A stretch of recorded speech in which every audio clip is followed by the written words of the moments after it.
Hello दोस्तों, BSY study में आपका स्वागत है। प्रश्नावली 1 बी कर लेके आए कक्षा 10 का मैथ। जो कल पढ़ाए थे चार पॉइंट पढ़ा चुके हैं, आज पांचवा लेके आए हैं। इसमें क्या कर रहा है देखिए, यदि HCF 225 कामा 60 बराबर 225 गुणे 5 माइनस 10x, तो x का मान ज्ञात करो।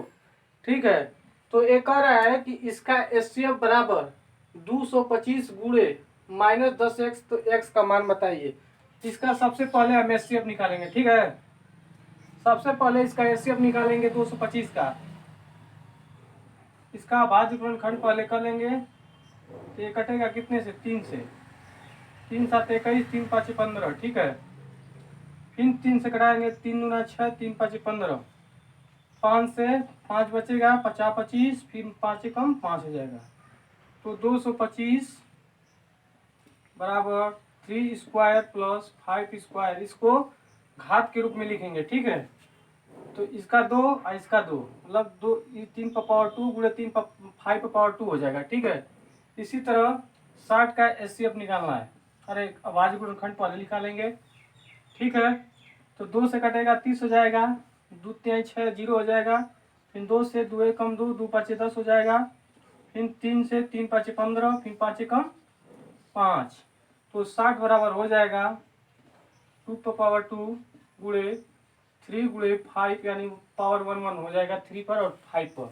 ठीक है, तो HCF क्या होता है? HCF ऐसी मतलब संख्या होती है जो दोनों में कॉमन हो, ऊपर और नीचे जो दो संख्या है उसमें दोनों में कॉमन हो और छोटी संख्या हो। तो देखिए 3 और 5 कॉमन है, लेकिन सबसे घात छोटी संख्या 3 और 5 की है, तो इसको ले लेंगे। तो HCF बराबर हो जाएगा 3 गुणे 5 बराबर 15 हो जाएगा। 3 गुणे 5 यानी 15 होगा। तो यही पूछ रहा था, इस संख्या का HCF बराबर, सब क्वेश्चन देखेंगे, इस संख्या का HCF 15 बराबर इसका गुणा कितना हो जाएगा? इसका गुणा करेंगे यहीं पे, 50 25, हाथ में लगा 2, 5 दूना 10 और 10 2 12, हाथ में लगा 1, 5 दूना 10 1 11, 1125 माइनस 10x। ठीक है, 10x हो जाएगा। तो ये पूछ रहा है कि x का मान ज्ञात कीजिए। तो इस जो 1125 इधर भेज देंगे, इस साइड, तो भेज देंगे, कितना हो जाएगा?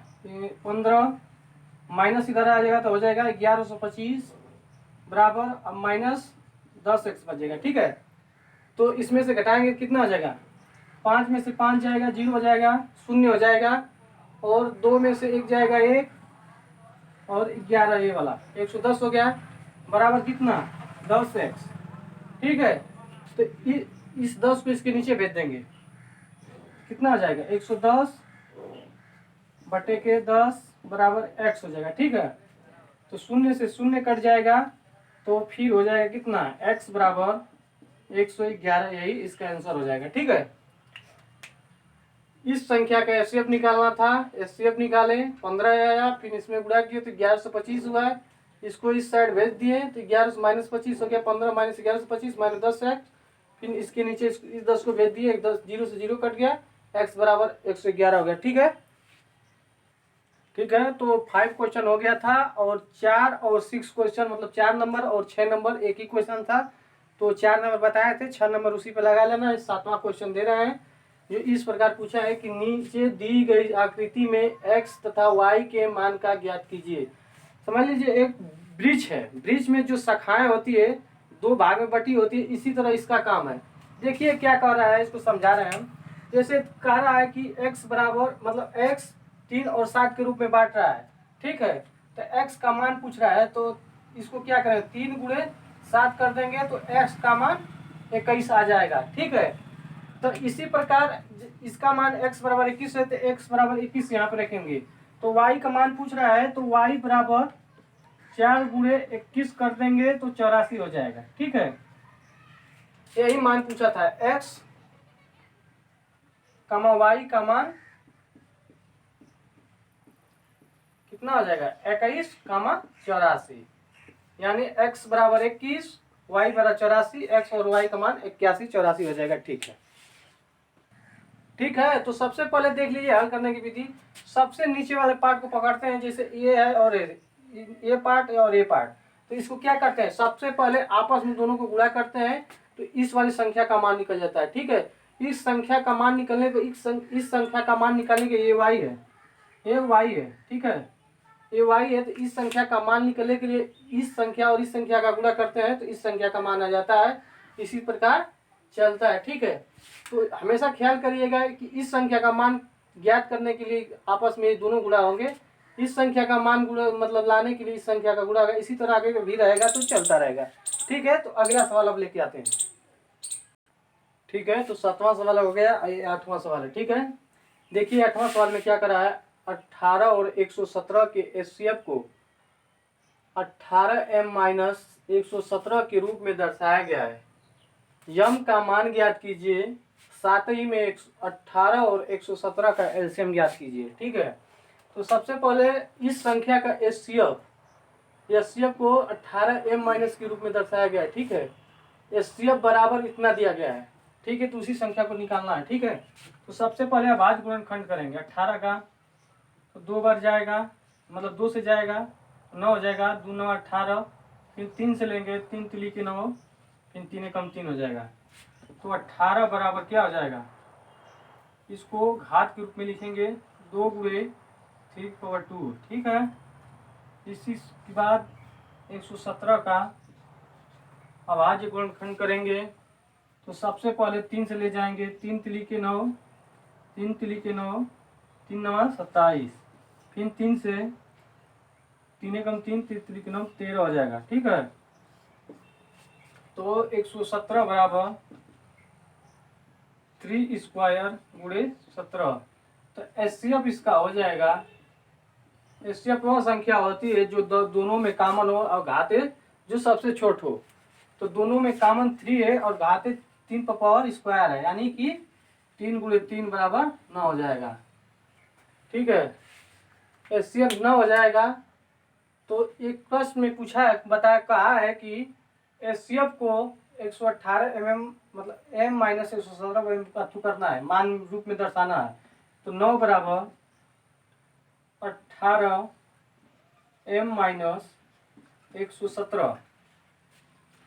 तो इस 117 को उस साइड लेके जाएंगे, कितना हो जाएगा, 117 प्लस 9 बराबर 18m एम हो जाएगा। तो कितना हो जाएगा, 9 7 6, मतलब 9 7 16 को 6 हाथ में लगा, 1 1 1 2, 126 बराबर 18m।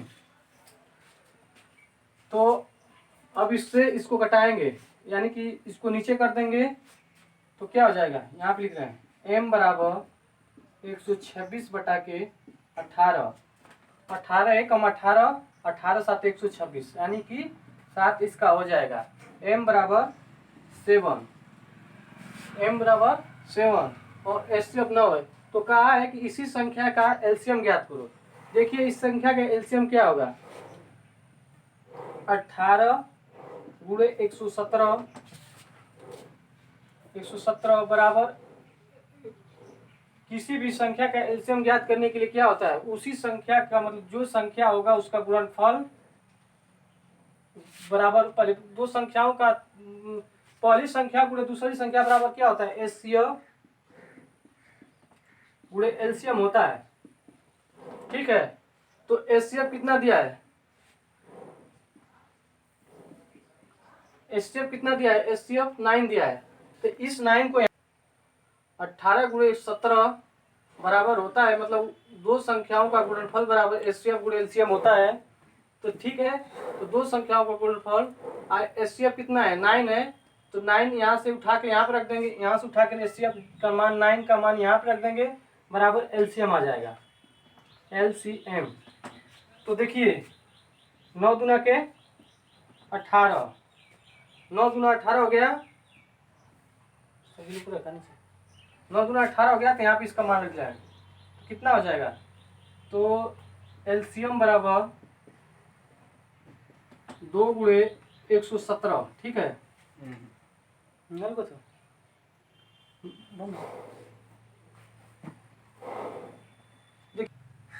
ठीक है। तो 9 से 2 कट गया तो मतलब 9 दूना 18, 2 हो गया, गुणे 117 हो गया। तो एलसीएम बराबर क्या आ जाएगा?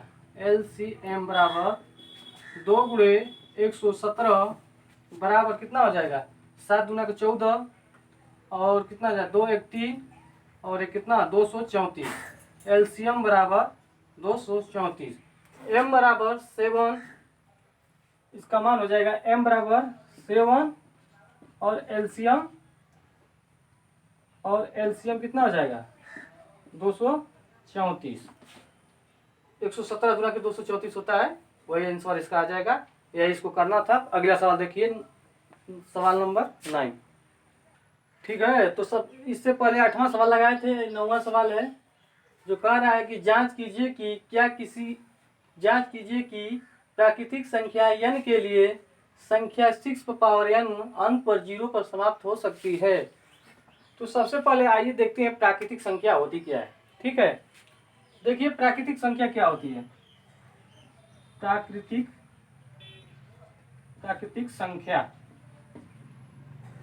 प्राकृतिक संख्या जैसे 1 2 3 4 5 6। ठीक है, तो एक और है 6 n के अंक पर 0 का संबंध।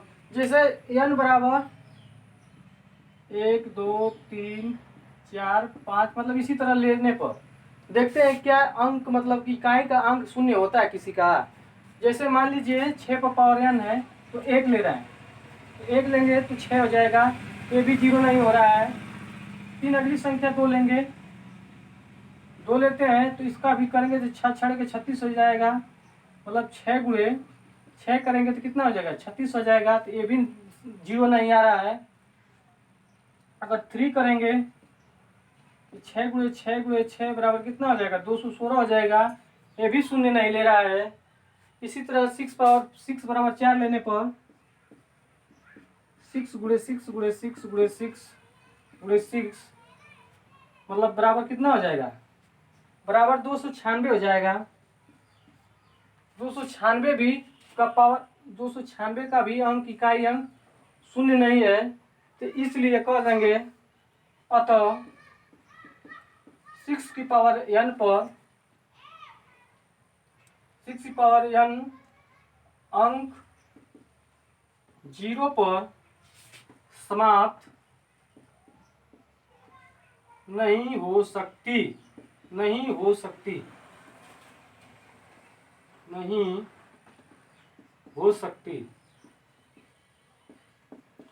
यानी कि किसी के अगर बीच में, अगर जैसे लिख सकते थे इसको 2 गुणे 3, इसको लिख सकते थे 2 गुणे 3, अगर बीच में अगर 5 रहता तो 0 के अंक पर समाप्त हो सकता था। लेकिन या लोग है ना, अगर 6 का भाज्य गुणनखंड करते तो 2 गुणे 3 होता। अगर इसमें अगर 5 रहता है तो 0 अंक पर समाप्त हो सकता था, इकाई का अंक 0 हो सकता था। लेकिन 3 है और 2 है, तो इस पे कहीं भी हमने प्रूफ किया, कहीं भी इकाई मतलब अंक 0 पर समाप्त नहीं हो रहा है। 6 पर n घात पर पावर पर 0 अंक पर समाप्त नहीं हो रहा है, इसलिए मतलब ये समाप्त नहीं हो सकती। 6 n पावर पर n समाप्त 0 नहीं समाप्त हो सकता। ठीक है, तो इसी तरह करना था। अगला सवाल देखते हैं, सवाल नंबर 10। ठीक है, तो 10वां सवाल है, 9वां सवाल हो गया। देखिए 10वां सवाल क्या कहा है, व्याख्या कीजिए कि 7 गुणे 11 गुणे 13 प्लस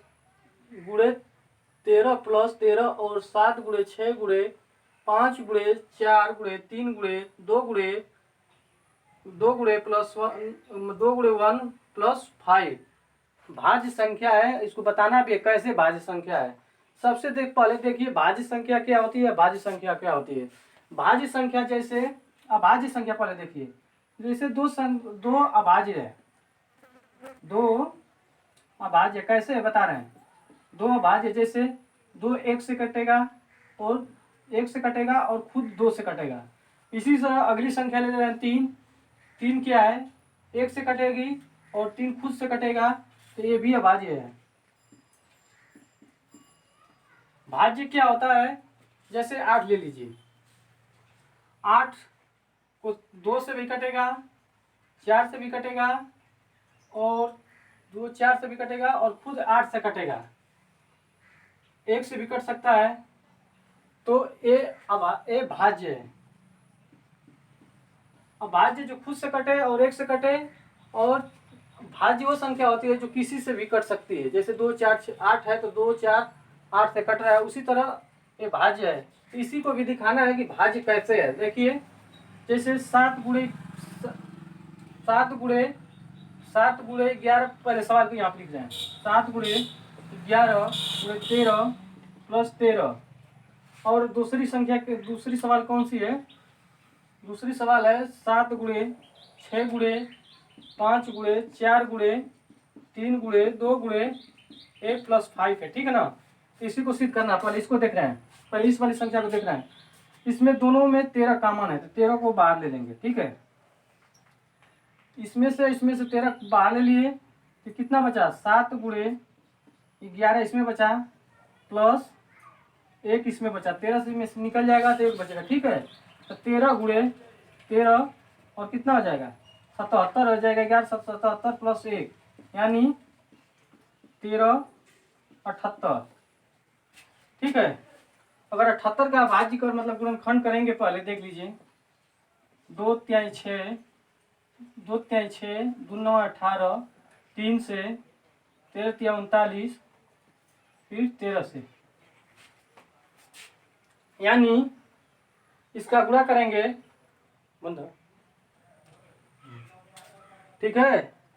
तो जैसे 78 है तो 2 से लेंगे तो 2 तिहाई 6, 2 9 18, मतलब 2 तिहाई 6, 2 9 18 39 हो जाएगा। फिर 3 से लेंगे, 3 एकम 3, 3 9 हो जाएगा। फिर 13 से 13 एकम 13 होगा। तो देखिए 78 किस किस संख्या से भाज्य हो रही है? 2 से भी कटेगा, 13 से भी कटेगा, मतलब 3 से भी कटेगा, 13 से भी कटेगा, 13 से भी कटेगा। इसी संख्या में गुणा कर रहे हैं तो इतना आ रहा है, फिर 13 से भी ये कट जाएगा। तो इसीलिए ये भाज्य है। मतलब भाज्य किससे किससे कट रहा है? 2 से, 3 से, 13 से कट रहा है। इसी सभी से जब कट रहा है तो ये भाज्य है। देख लीजिए भाज्य है। 2 78 जैसे है ये, तो कितने से कटा है? 2 से कटेगा, 3 से कटेगा, 13 से कटेगा, मतलब जो कई संख्याओं से कटे वही भाज्य होता है। तो इसलिए मतलब सत्य हो गया, मतलब साबित हो गया है कि ये भाज्य संख्या है। इसी तरह इसका भी है, देख लीजिए इधर। इसमें 5 कॉमन ले लेंगे, 5 इधर है प्लस में, तो 5 कॉमन ले लेंगे, कितना हो जाएगा? 7 गुणे 6 गुणे 4 गुणे 3 गुणे 2 गुणे 1 + 1 हो जाएगा, ठीक है। 1 भी नहीं लिखेंगे इसको तो ठीक चला जाएगा, लेकिन लिख दे रहे हैं।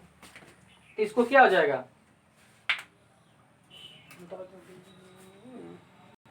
ठीक है। तो इसको गुणा करेंगे, 5 बाहर हो जाएगा, कितना हो जाएगा? इसको गुणा पूरा करेंगे इसका तो 1008 हो जाएगा, ठीक है, +1।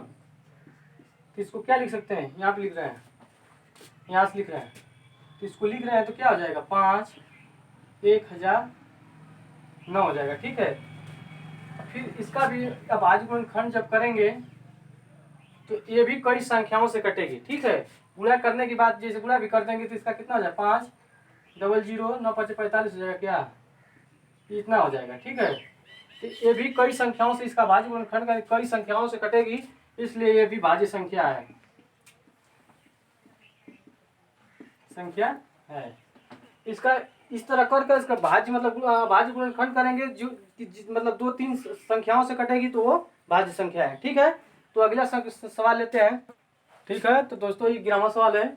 एक और है, किसी खेल के मैदान के चारों ओर एक वृत्ताकार पथ है। एक खेल का मैदान है, उसके चारों ओर एक वृत्ताकार रास्ता है, पथ है। इस मैदान का एक चक्कर लगाने में सोनिया को 18 मिनट और रवि को 12 मिनट लगते हैं। मान लीजिए कि वे दोनों एक ही स्थान पर और एक ही समय पर चलना प्रारंभ करें, एक ही दिशा में चलें, तो कितने समय बाद वे पुनः प्रारंभिक स्थिति मतलब स्थान पे दोनों मिले।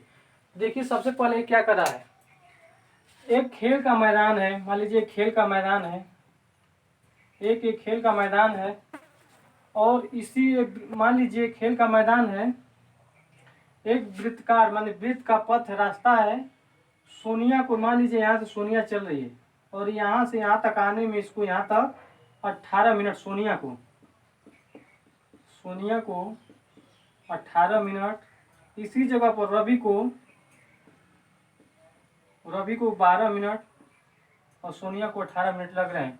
तो कह रहा है कि इसी स्थान से एक ही समय में, एक ही दिशा में, एक ही साथ चलें तो कितना समय लगेगा। देखिए क्या करा है। इसका सबसे पहले अब आगे खंड करेंगे। 18 का तो 2 9 18, 3 तिली के 9, 3 तिली के 9, यानी 18 बराबर 2 गुणे 3 का स्क्वायर।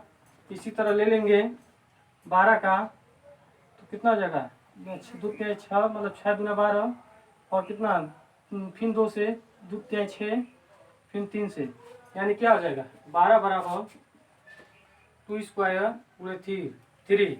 तो इसका एलसीएम निकालेंगे। एलसीएम निकालेंगे तो मालूम चल जाएगा कितने, एक ही समय में कितने, मतलब कब मिले, कितने मिनट के बाद एक ही स्थान पे कई समय को मिलेंगे।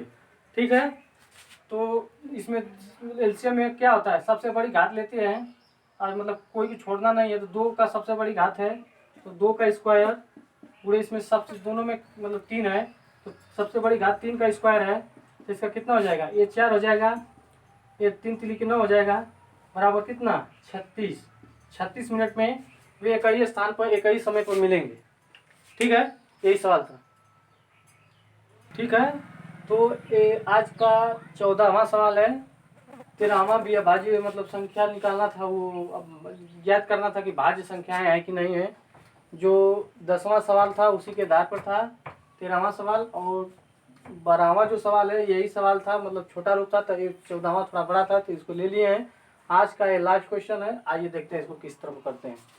देखिए 161 लिख रहा है कि 7 और जेड, तो हम लिख देंगे 161 बराबर 7 गुणे जेड होता है। मतलब क्या, इसके बराबर इस दोनों का गुणा होता है। ठीक है, तो जब जेड का मान ज्ञात करना है तो इस 7 को इसके नीचे भेज देंगे, यानी भाग कर देंगे इससे। ठीक है, तो इसको हटा देंगे हम, चाहे इसको रहने दीजिए, दूसरी जगह लिख देना है इसको। मतलब क्या 161 बटे 7 जेड का मान हो जाएगा। ठीक है, तो 7 एकम 7, 7 दूना 14 और 7 त्रिक 21, यानी जेड बराबर 23, यानी जेड का मान कितना है, जेड का मान 23 है। ठीक है, और जेड का मान 23 हो गया। अब इसका मान ज्ञात करना है, तो वाई बराबर क्या हो जाएगा,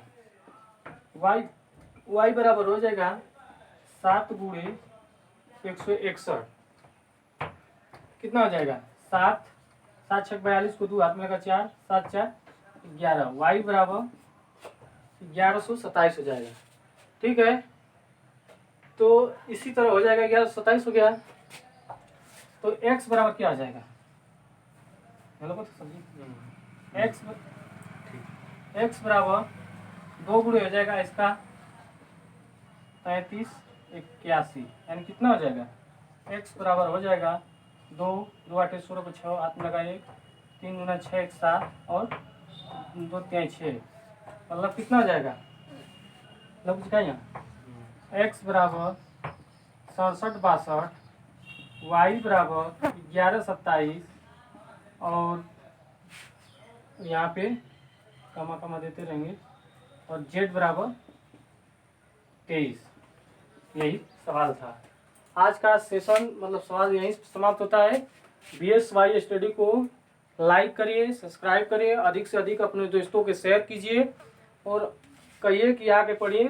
सरलतापूर्वक मैथ को पढ़ाया जा रहा है, और अपने से अधिक दोस्तों को शेयर कीजिए और लाइक कीजिए। लाइक्स मतलब सब्सक्राइब से हम लोगों को कुछ मिलता नहीं है, बस एक मोटिवेशन मिलता है। ठीक है, इसलिए हम लोगों को ऊर्जा मिलती है, तो आप हमारे चैनल को सब्सक्राइब कर हम लोगों को ऊर्जा दें। ठीक है, धन्यवाद।